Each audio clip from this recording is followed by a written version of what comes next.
হাই everyone, আশা কৰোঁ সকলোৱে ভালে আছে আৰু আমিও আল্লাহৰ দুৱাত ভালে আছোঁ। আজি মই ব্লগটো বাহিৰতে আৰম্ভ কৰি দিছোঁ, কিয়নো ৰাতিপুৱাই খোজ কাঢ়িব ওলাইছোঁ। পথাৰত আমাৰ গোটেই ধাননি পথাৰ, এয়া গোটেই ধান চান কটা মৰা হৈ গ'ল আৰু আমি আজি এইফালে খোজ কাঢ়িব আহিছোঁ। ইমান ধুনীয়া বতাহ দি আছে, কিয়নো বহুত বেছি ৰাতিপুৱা হ'লেও গৰম হয়, গৰম লাগিয়ে থাকে। খোজ কাঢ়ি কাঢ়ি আমি এইফালে ধাননি পথাৰৰ মাজে মাজে খোজ কাঢ়ি আছোঁ। আৰু পথাৰৰ মাজত এইফালে চাওকচোন কি দেখাইছোঁ, আপোনালোকে নিশ্চয় ধৰিব পাৰিছেনে? এয়া হৈছে নেমু খেতি। গোটেই বাৰীখনতে নেমুৰে খেতি কৰিছে। মোৰ ডাঙৰ খুৰাহঁতৰ ঘৰ, মোৰ ডাঙৰ খুৰাহঁতৰ ঘৰখনত গোটেই বাৰীখনতে নেমুৰ খেতি কৰিছে। এয়া নেমুৰ খেতিও মাজে মাজে আমি খোজ কাঢ়িলোঁ আৰু লাহেকৈ কি কৰিলোঁ জানেনে? খোজ কাঢ়ি কাঢ়ি আহি ঘৰত উপস্থিত। কি দেখাইছোঁ নিশ্চয় ধৰিব পৰা নাই, নহয়নে? ভয় খাব নালাগে, গছজোপা দেখি ভয় খাব নালাগে। এয়া দেখাইছোঁ ছজিনা গছ, ছজিনা গছৰ পাত। মই এটা আগতেও ভিডিঅ' দিছিলোঁ, এই ছজিনা গছৰ পাতৰ আমাৰ বেনিফিট কিমান যে উপকাৰ আছে, ক'বলৈ আৰু ভাষাই নাথাকে। বহুত শৰীৰৰ বাবে হেল্ডি হয়। নিজৰ শৰীৰটোক ভালদৰে যত্ন কৰি আমি ৰাখিব লাগিব, নহয় জানো? গতিকে মই আজি কি কৰিছোঁ জানেনে? আমাৰ ঘৰতে ছজিনা গছৰ পাতৰ এটা ৰেচিপি বনাম আৰু খাম আৰু আপোনালোকক নিশ্চয় দেখাম। আৰু ছজিনা গছৰ পাতৰ লগত নৰসিংহ পাতো দিছোঁ। দেখিছেনে নৰসিংহ গছডাল? এয়া নৰসিংহ গছ। আমাৰ ঘৰত বহুতো ঔষধি গছ আছে। যিকোনো গছৰ বাবে বা ঔষধি গছৰ বাবে গোটেই ঘৰত আশে পাশে ঘূৰিলে গোটেইখিনি পোৱাই যায়। কিয়নো আমি শৰীৰটোৰ যত্ন কৰি ৰাখিবলৈ নিজৰ ঘৰৰ চাৰিওফালৰে যিখিনি ঔষধি গছ আছে, আমি তাৰ পৰাই প্ৰথমতে নিজৰ শৰীৰটোৰ যত্ন কৰি চলিব লাগিব। প্ৰথমতে আমি নিজৰ চিকিৎসাখিনি আমি নিজে কিছুমান ল'ব লাগিব, হয়নে নহয়? এয়া মই কি কৰিছোঁ, ছজিনা গছৰ পাত আৰু নৰসিংহ গছৰ পাত 4 খিলা 5 খিলামানহে লৈ লৈছোঁ। আৰু এইফালে দেখিছেনে আমাৰ ঘৰৰ বাবু আৰু মাইনাই অকণমান লিখিব জনা হ'লহে। এতিয়া যিকোনো ৱাল পালে এনেকৈ লিখে। ইফালে ORS এনেকৈ লিখি লৈছে। ভাগ্য ভাল যে এতিয়ালৈকে ঘৰৰ সম্পূৰ্ণ ৰং কৰা হোৱাই নাই। যি কি নহওক বাৰু, এতিয়া মই কি কৰোঁ নিশ্চয় মোৰ ভিডিঅ'টো শেষলৈকে চাই যাব। পৃথিৱীখন ভ্ৰমণ কৰি ঘূৰি ফুৰি আহিলেও যিখিনি সুখ পোৱা নাযায়, সেইখিনি সুখ আমি ঘৰতে পাওঁ। সেয়েহে মই এষাৰ কথা ক'ব বিচাৰোঁ, নিজৰ শৰীৰৰ ক্ষেত্ৰতো ঠিক তেনেকুৱাই। আমি বিভিন্ন বেমাৰ আজাৰ ক্ষেত্ৰত বাহিৰত চিকিৎসা কৰাৰ আগতে, আমি যিকোনো বেমাৰ হোৱাৰ আগতে নিজৰ কিছুমান সৰু সুৰা ঔষধ পাতি লৈ বা সৰু সুৰা বেমাৰৰ পৰা বা প্ৰথমৰ পৰা আমি নিজৰ চিকিৎসাখিনি নিজে কৰি খোৱাটো বহুত দৰকাৰ। কিয়নো নিজক আমি নিজে ভালে ৰাখিবই লাগিব।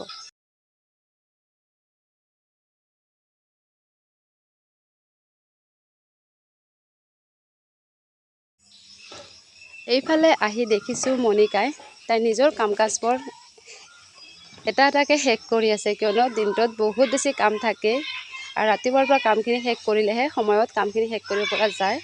আৰু ময়ো মোৰ মনৰ আশা আজি পূৰণ কৰিব পাৰিছোঁ বুলি নিজকে বহুতবাৰ ধন্যবাদ দিম বুলি ভাবিয়ে আছোঁ। আজি যেন মনৰ আশা পূৰণ কৰিব পাৰিছোঁ। কি জানেনে?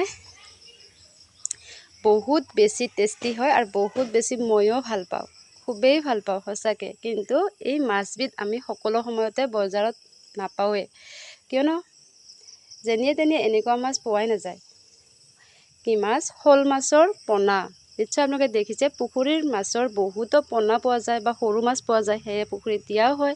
কিন্তু এনেকুৱা লোকেল মাছৰ পোনা আমি একেবাৰে পোৱা নাযায় বুলিয়ে কোৱা চলে আৰু কি। মাছখিনি যেন সহজতে নাপাওঁৱে, ঠিক এনেকুৱাই। দেখিছেনে মাছখিনি ইমান যে ধুনীয়া, শ'ল মাছৰ পোনা, বহুত বেছি টেষ্টি হয় আৰু খুবেই ভাল লগা। আৰু মই মোৰ ষ্টাইলত আজি বনাম।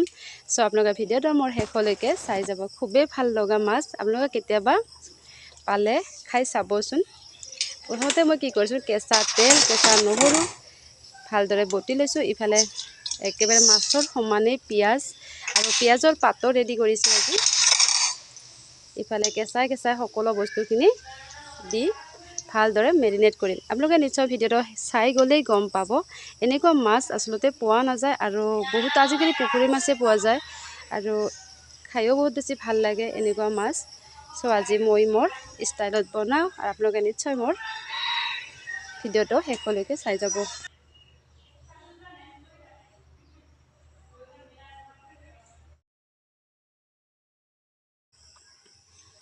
যিমানে গৰম নহওক কিয় কিটচেন ডিপাৰ্টমেণ্টত সোমাবই লাগিব। গৰম কাৰণে যে আজি ছুটি আছে, আজি খোৱা লোৱা নাই, সেয়ে কেতিয়াও হ'ব নোৱাৰে। যিখিনি ছোৱালী মানুহৰ ডিউটি সেইখিনি সম্পূৰ্ণ কৰিবই লাগিব। যিকি নহওক বাৰু বহুত সময় কিটচেন ৰুমত থাকিবলৈ একেবাৰে মন নাযায়, বহুত বেছি গৰম হয় আৰু ডিটক্স ৱাটাৰ বনাই থৈছোঁ। সকলো সময়তে যেন পানী ভাতৰ নিচিনাকৈ খায়ে থকা হয়, ভাত পানী বাদ দি আকৌ পানীয়ে পানী খাই থকা হয়। বহুত বেছি গৰম হয়, আপোনালোকেও নিশ্চয় পানী খাই থাকিব দেই, বহুত বেছি গৰম হয়। আৰু নিশ্চয় দেখিছে কেঁচা তেল, কেঁচা নহৰু আৰু সোৱাদ অনুযায়ী নিমখ, হালধি, জলকীয়া পাউডাৰ ইত্যাদি গোটেইখিনি দিছোঁ। আৰু প্ৰথমতে তেল দি লৈছিলোঁ আৰু ওপৰতো কেঁচা তেলে দি ভালদৰে আকৌ মেৰিনেট কৰিছোঁ।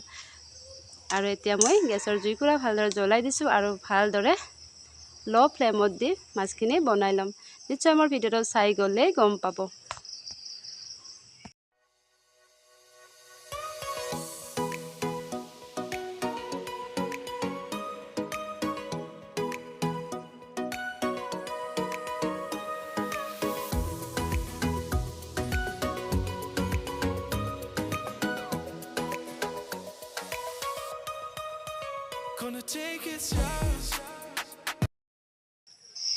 আপোনালোকক নিশ্চয় দেখালোঁ, সম্পূৰ্ণ কেঁচাকৈ বনাইছোঁ। পিঁয়াজ, নহৰু, আদা আৰু ইফালে সোৱাদ অনুযায়ী নিমখ, হালধি, জলকীয়া, পিঁয়াজৰ পাত, সম্পূৰ্ণ কেঁচা তেল কমপ্লিট একেবাৰে মাছৰ লগত মেৰিনেট কৰি লৈছোঁ। আৰু মোৰ সম্পূৰ্ণ মাছৰ তৰকাৰীখন বনোৱা হ'ল, কিয়নো শ'ল মাছৰ পোনা আৰু পিঁয়াজৰ পাত বহুত টেষ্টি হয়, কেতিয়াবা খাই চাব। আৰু মোৰ মাছৰ তৰকাৰী ফাইনেলি ৰেডি হৈ গ'ল। সৰু মাছৰ পোনা মাছৰ তৰকাৰী দেই, মাছৰ নহয়, সৰু পোনা মাছৰ তৰকাৰী। একেবাৰে গ্ৰেভি টাইপ, ভাজা ভাজা টাইপৰ নিচিনা বনাইছোঁ, গোটা গোটা কৰি। চ' সম্পূৰ্ণ হ'ল, বহুত বেছি গৰম হয়। সকলোৱে ভালে থাকক, সুস্থ থাকক। আৰু অভ্যাস হৈ গ'ল কি জানেনে, সদায় মাছৰ লগত ভাতৰ লগত আকৌ কণী ফ্ৰাই খোৱা। কিবা কণী খাব লাগে বুলি খাওঁ আৰু ইফালে কণী আকৌ সদায় ফ্ৰাই কৰি এনেকৈ বনাই খাওঁ। চ' বহুত বেছি গৰম হয়। এতিয়া আমি ভাত পানীখিনি খাই লওঁ আৰু ভিডিঅ'টোৰ পৰা আজিলৈ বিদায় লৈছোঁ। নিশ্চয় ভাল লাগিলে লাইক, শ্বেয়াৰ আৰু ছাবস্ক্ৰাইব কৰি দিবলৈ নাপাহৰিব। বাই, আজিলৈ।